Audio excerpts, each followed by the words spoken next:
ኦኬ ሰላም ሰላም እንዴት ናችሁ? ውድ የአሰፋ ቱቶሪያል ቤተሰቦች ዛሬም በሌላ ቪዲዮ ተገናኝተናል። Introduction to Economics Chapter 1 Part 1 was the concept of or definition of economics and what are the perspectives which use to define economics and what are the two fundamental factors that lead to the foundation of field of economics and scope of economics, meaning what are the two main branches of economics are. Basic point which will be discussed today's lesson. So if you're new for this channel, don't forget making of copy link, share and subscribe my YouTube. So let us start. Okay, let us start. What does mean concept of economics? Economics ስለዚህ ዛሬ በሌላ ኮርስ ነው የተገናኘነው ማለት ነው። Introduction to Economics ለፍሬሽማን ቻፕተር 1 ፓርት 1 ነው ዛሬ የምናየው። ፓርት 1 ምን ይለናል? ዴፊኒሽን ኦፍ ኢኮኖሚክስ ምን ማለት ነው? ኢኮኖሚክስ ምን ማለት ነው? ዘን ኢኮኖሚክስን ዲፋይን ለማድረግ የምንጠቀማቸው ፐርስፔክቲቮች እነማን ናቸው? ስንት ናቸው? ዘን ሁለቱ ፈንዳሜንታል ፋክቶች ምንድን ናቸው? ኢኮኖሚክስ የሚባል ሳብጀክት ማተር እንዲኖር እያረጉ ሁለት መሰረታዊ ነገሮች ምንድን ናቸው? ስለዚህ ስንት አይነት ኢኮኖሚክሶች አሉ ወይ ስንት ብራንቾች አሉ የሚለውን ቶፒክ ዲስከስ እናደርጋለን ማለት ነው። ስለዚህ ከእናንተ የሚጠበቀው ኮፒ ሊንክ፣ ሼር እና ሰብስክራይብ ማድረግ ብቻ ነው ማለት ነው። ሶ let us start. What is the word economics? Or the term economics is derived from Greek word. The Greek word okios and nomos. Okios and nomos. Okios meaning household ማለት ነው. Nomos meaning rule or governance or management ማለት ነው. Due to this reason the word or the term economics means household management or governance ማለት ነው. Household management or governance meaning ይሰጠናል ማለት ነው. Due to this reason the word economics is derived from the Greek word okios and nomos. Okios meaning household and nomos meaning rule or governance or management. Due to this reason economics means household management or governance management. Good. Then there are four perspectives to define economics. There are four perspectives to define economics. The first one is Wells perspective or Wells definition. The second one is welfare definition or perspective. The third one is scarcity definition or perspective. The third one is gross definition. The concept that deals about a wealth of nation is called wealth definition እንለዋለን። ይሄ ፐርስፔክቲቭ ምንድን ነው የሚለው ዌልዝ ፐርስፔክቲቭ እንለው ማለት ነው። ኢኮኖሚክስን ዲፋይን ሲያደርግ ኢኮኖሚክስ ማለት ሶሻል ሳይንስ ነው። አንድ ሀገር ውስጥ የሚኖረውን ሀብት ወይ ሀገሪቱ ላይ ያለውን ሀብት የሚያጠና ሳይንስ ከሆነ ይህ ሳይንስ ኢኮኖሚክስ ይባላል ይላል። Due to this reason, according to Wells, economics is simply the science that deals about a wealth of nation is called Wells perspective ነው። ዌልዝ ማለት ሀብት ማለት ነው። ኔሽን ማለት ሀገር ማለት ነው። ስለዚህ ሀገሪቱ ውስጥ ያለውን ሀብት ወይ ሀገሪቱ ላይ ያለውን ሀብት የሚያጠና ሳይንስ ከሆነ ኢኮኖሚክስ ይባላል። perspective Wells definition እንለዋለን። So this definition is the first time defined by Adam Smith. This definition is the first time defined by what? በአዳም ስሚዝ አዳም ስሚዝ ነው እንደዚህ ብሎ ዲፋይን ያደረገው። አዳም ስሚዝ ማን ነው? አዳም ስሚዝ በፊት በጣም ብዙ ኢኮኖሚስቶች ኢኮኖሚክስን ዲፋይን ለማድረግ ሙከራ ተደርጓል። በጣም ብዙ ዴፊኒሽን ተደርጓል። ነገር ግን አዳም ስሚዝ ኢኮኖሚክስን ዲፋይን ሲያደርግ ሳይንስ ነው፣ ሀገሪቱ ላይ የሚኖረውን ሀብት የሚያጠና ሳይንስ ከሆነ ይሄ ሳይንስ ኢኮኖሚክስ ነው ብሎ ዲፋይን ያደረጋ ማለት ነው። therefore 1776 አዳም ስሚዝ አንድ መጽሐፍ ፓብሊሽ አድርጎ ነበረ። መጽሐፍ ቶፒክ ዌልዝ ኦፍ ኔሽን ይላል። that means inquiry to the nature and causes of wealth of nation የሚባል ቶፒክ ያለው መጽሐፍ ነው። ይሄ ዴፊኒሽን የተወረሰው ማለት ወይ ከዛ የመጣ ዴፊኒሽን ነው ማለት ነው። ስለዚህ አዳም ስሚዝ ኢኮኖሚክስ እድገት ውስጥ ኮንትሪቢዩት ያደረገው ኮንትሪቢዩሽን በጣም ብዙ ስለነበረ that means ኢኮኖሚክስ ዲፋይንድ ስላደረገ ፕላስ ክላሲካል ስኩል ኦፍ ኢኮኖሚክ ታውት የሚባል ቲዮሪ ዲቨሎፕ ስላደረገ አብሶሉት አድቫንቴጅ ቲዮሪ የሚባል ቲዮሪ ዲቨሎፕ ስላደረገ ሌሰስ ፌር የሚባል አይዲያ ጀነሬት ስላደረገ what is the role of the government within the economy ምን መሆን አለበት የሚለው አይዲያ ጀነሬት ስላደረገ ኢኮኖሚክስ እድገት ውስጥ ኮንትሪቢዩት ያደረገው ኮንትሪቢዩሽን በጣም ብዙ ስለነበረ አዳም ስሚዝን ፋዘር ኦፍ ኢኮኖሚክስ እንለዋለን ማለት ነው። Due to this reason Adam Smith is the father of economics. Why we said Adam Smith is the father of economics? Because Adam Smith was contribute the number of contribution on historical development of economics. Due to this reason Adam Smith is the father of economics. Adam Smith እንደዛ ብሎ ዲፋይን ካደረገ በኋላ የአዳም ስሚዝ ተከታዮች የነበሩ በጣም ብዙ ኢኮኖሚስቶች ነበሩ። ከነዚህ ውስጥ ሪካርዶ ሚል፣ አልፍሬድ ማርሻል የሚባሉ ኢኮኖሚስቶች ነበሩ። ስለዚህ አሁን ሁለተኛው ዌልፌር ዴፊኒሽን ወይ ፐርስፔክቲቭን ዲፋይን ያደረገው የአዳም ስሚዝ ተከታይ የነበረ አልፍሬድ ማርሻል ነው ማለት ነው። አልፍሬድ ማርሻል ኢኮኖሚክስን ዲፋይን ሲያደርግ ምን ብሎ ዲፋይን ያደረገው ወይ ዌልፌር ዴፊኒሽን ወይ ፐርስፔክቲቭ ኢኮኖሚክስን ዲፋይን ሲያደርግ ኢኮኖሚክስ is simply a science that deals about income distribution ነው። income distribution or how to get money, how to spend that money። ሰዎች ገንዘብን እንዴት ማግኘት እንዳለባቸው ያገኙትን ገንዘብ ደግሞ እንዴት መጠቀም እንዳለባቸው የሚያጠና ሳይንስ ከሆነ ይሄ ሳይንስ ኢኮኖሚክስ ይባላል ብሎ ዲፋይን ያደረገው ዌልፌር ፐርስፔክቲቭ ነው ማለት ነው። ዘን ይሄ ዴፊኒሽን ዲቨሎፕ ያደረገው ኢኮኖሚስት አልፍሬድ ማርሻል ይባላል። It is reason according to welfare economics is simply science that deals about income distribution or how to get money and how to spend that money. Good. The third perspective is scarcity perspective or scarcity definition. According to scarcity definition, economics is simply the science. It's a science that deals about efficient allocation of scarce resource in order to satisfy unlimited human want. Unlimited human want. Good. ሊሚትድ የሆነ ሪሶርስ ተጠቅመን አንሊሚትድ የሆነ የሰው ፍላጎት እንዴት ሳትስፈል ልናደርገው እንችላለን። ይህን ሲስተም የሚያጠና ሳይንስ ኢኮኖሚክስ ይባላል ብሎ ዲፋይን አድርጎልናል ማለት ነው። ስካርሲቲ ዴፊኒሽን ሶ ዚስ ዴፊኒሽን ኢዝ ኮልድ ካረንት ዴፊኒሽን ኦፍ ኢኮኖሚክስ ነው። ካረንት ዛት ሚንስ ካረንትሊ አሁን ኢኮኖሚክስ ዲፋይን ለማድረግ የምንጠቀመው ዴፊኒሽን ነው ማለት ነው። ስካርሲቲ ዴፊኒሽን ካሉ ፐርስፔክቲቮች ውስጥ በጣም ኦልድ ዴፊኒሽን የሚባል ዴፊኒሽን ደግሞ ዋን ዴፊኒሽን ነው። We can say that old definition of economics. Old means የቆየ የረጀ ዴፊኒሽን ነው ዌልዝ ማለት ነው። ወደ ስካርሲቲ ዴፊኒሽን ስንመጣ ደግሞ ካረንት ዴፊኒሽን ነው። ለምንድን ነው ካረንት ዴፊኒሽን ያልነው? አሁን ካረንትሊ ኢኮኖሚክስን ዲፋይን ስናደርግ ኢኮኖሚክስ is a science that deals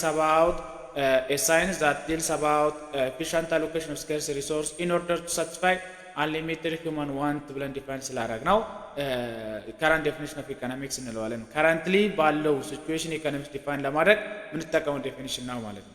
ሶ ዲቱ ሪዝን ዚስ አር ቤዚክ ፖይንት ዶንት ሚስ ፖይንት። በተፈጥሮ ሪሶርስ ሊሚትድ ነው፣ የሰው ፍላጎት ደግሞ አንሊሚትድ ነው። ስለዚህ ሊሚትድ የሆነ ሪሶርስ ተጠቅመን አንሊሚትድ የሆነ የሰው ፍላጎት እንዴት ሳትስፈል ልናደርገው እንችላለን። ይሄን የሚያጠና ሳይንስ ከሆነ ይሄ ሳይንስ ኢኮኖሚክስ ይባላል ማለት ነው። The last perspective is growth perspective or growth definition. According to growth, economics is simply the science, a science that deals about growth indicators. ስለዚህ growth definition ምንድን ነው የሚለን?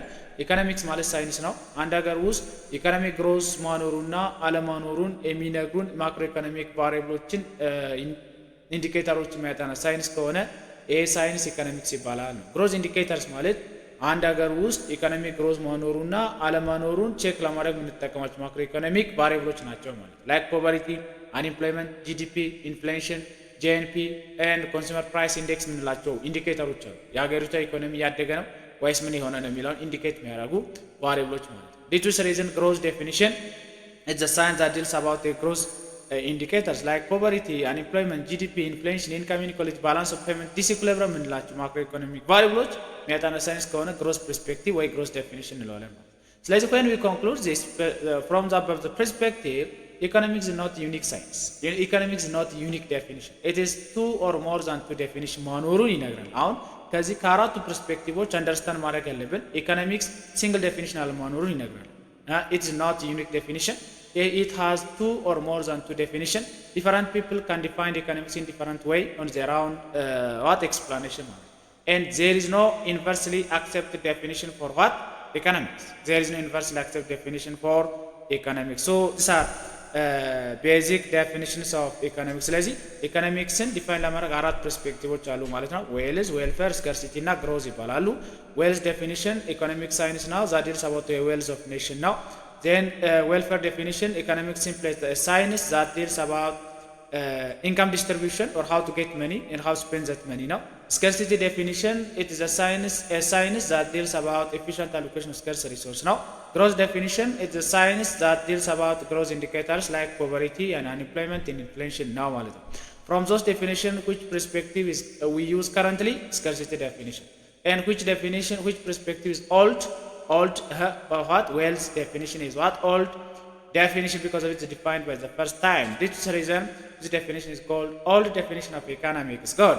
Old definition. So from those perspectives we conclude that economics is not unique science, not unique definition.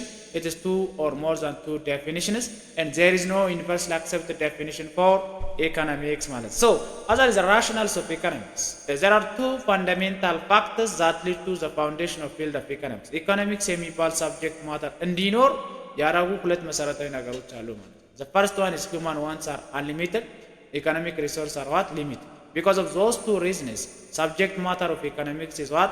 Existed ማለት subject matter of economics እንዲኖር ያደረጉ ሁለት መሰረታዊ ነገሮች አሉ። ስኬርሲቲ ኦፍ ሪሶርስ እና አንሊሚትድ ሂውማን ዋንት ነው። ስለዚህ ስኬርሲቲ ኦፍ ሪሶርስ ተጠቅመን አንሊሚትድ የሆነ የሰው ፍላጎት እንዴት ሳቲስፋይ ልናደርገው እንችላለን? ይሄን የሚያጠና ሳይንስ ከሆነ ይሄ ሳይንስ ኢኮኖሚክስ ይባላል ማለት ነው። ስለዛ ኢኮኖሚክስ እንዲኖር ያደረጉ ሁለት መሰረታዊ ነገሮች አንሊሚትድ ሂውማን ዋንት እና ስኬርሲቲ ኦፍ ሪሶርስ መሆኑ don't miss point. Good. Then scope and metrics of analyzing economics ይለናል። Scope, let us see scope. There are two main types of economics in modern economics. There are two types of economics. Of course, recently there are different types of economics. Generalize ስናደርጋቸው እንጂ በጣም ብዙ ኢኮኖሚክስ አይነቶች ይኖራሉ። ሁለት አይነት ብራንች ኦፍ ኢኮኖሚክሶች አሉ። There are two main types of economics. Microeconomics, macroeconomics. Meaning in other hand, economics can be analyzed in micro level as well as macro level. Micro means the term micro means small man. Small or single or individual man. Micro means single, individual or small man. Therefore, a branch of economics that deals about small economic unit or individual economic unit or very single economic unit is called microeconomics. A branch of economics that concerned with small economic unit, a single economic unit or individual economic unit is called microeconomics, and a branch of economics that deals about aggregate level of economy or the whole level of economy or the large level of economy is called macroeconomics. Macro means የሚለው ኮንሴፕት ከዚህ ላርጅ ማለት macro means large, aggregate the whole ማለት። ስለዛ ኢኮኖሚ the whole level ከሆነ የምናወራው ኢኮኖሚ that deals about aggregate level, the whole level, large level ከሆነ macroeconomics ይሆናል ማለት። Then we can list the number of microeconomic variables and macroeconomic variables. Microeconomic variables ውስጥ በጣም ብዙ variables ሊስት ማድረግ እንችላለን። Price of oil in አዲስ አበባ፣ households, firms, markets, industries and others. አንድ አቅራቢውን አንድ ፈላጊውን ዜን ኢንዱስትሪዎች አምራቾች ብቻ ከሆነ የምናወራው we have talking about microeconomics ማለት ነው። በአገር አቀፍ ደረጃ በአንድ ሀገር ውስጥ የተመረተ ምርት ላይክ ጂዲፒ ከሆነ ማወራው ናሽናል ኢንካም አካውንት ከሆነ ማወራው አንኢምፕሎይመንት፣ ባጀት ዴፊሲት፣ ትሬድ ዴፊሲት፣ ማኒ ሰፕላይ፣ ሞኔታሪ ፖሊሲ፣ ፊስካል ፖሊሲ፣ ባላንስ ኦፍ ፔመንት፣ ዲስኢኩሊብሪየም የምንላቸው ማክሮ ኢኮኖሚክ ቫሪያብሎች ከሆኑ የምናወራቸው እነዚህ ቫሪያብሎች ማክሮ ኢኮኖሚክ ቫሪያብል ውስጥ ይመደባሉ ማለት። ጀነራላይዝ ስናደርገው ሁለት አይነት ኢኮኖሚክሶች አሉ፣ ማይክሮ ኢኮኖሚክስ እና ማክሮ ኢኮኖሚክስ ይባላል። ማይክሮ ማለት ስሞል ሲሆን ማይክሮ ኢኮኖሚክስ ስሞል ኢኮኖሚክ ዩኒትን የሚያጠና ሳይንስ ነው። ማክሮ ኢኮኖሚክስ ማክሮ ማለት ላርጅ ሲሆን ወይ አግሪጌት ሲሆን ወይ ሆል ሲሆን macroeconomics large level of economic unit የሚያጠና ሳይንስ ነው ማለት ነው። So these are the basic point for today's video. So if you do you have any question, any suggestion, any point, any comment, please put your comment in comment section. Next video we will proceed what are the positive approaches to studying economics and what are the methods to studying economics. That means what's the positive economics, what's the normative economics, and what kind of analysis says that inductive economic analysis and deductive economic analysis የሚባሉ ቶፒኮች ቀጣይ ቪዲዮ ላይ ስለምናያቸው ከእናንተ የሚጠበቀው ኮፒ፣ ሊንክ፣ ሼር፣ ሳብስክራይብ ማድረግ ነው ማለት ነው። አሪፍ ቪዲዮ ይዤ ስለሚመጣ ኮፒ ማድረጋቸው እንዳትረሱ፣ ሼር ማድረጋቸው እንዳትረሱ፣ ሳብስክራይብ ማድረጋቸው እንዳትረሱ ማለት ነው። ስለዚህ ቀጣይ ክላስ ላይ ወይ ቀጣይ ቪዲዮ ላይ የሚኖረን ቪዲዮ ላይ ማለት ነው ፖዚቲቭ ኢኮኖሚክ አናላይሲስ ምን ማለት ነው፣ ኖርማቲቭ ኢኮኖሚክ አናላይሲስ ምን ማለት ነው፣ ኢንዳክቲቭ ዲዳክቲቭ ኢኮኖሚክ አናላይሲስ ምንድነው፣ ዲፈረንሳቸው ምንድነው፣ ስቴፖች ምንድናቸው የሚለውን እናያለን ማለት ነው። ስለዚህ ለዛሬው እዚህ ጋር ይብቃን። So do you have any question? Please put your question on comment section. Thank you very much.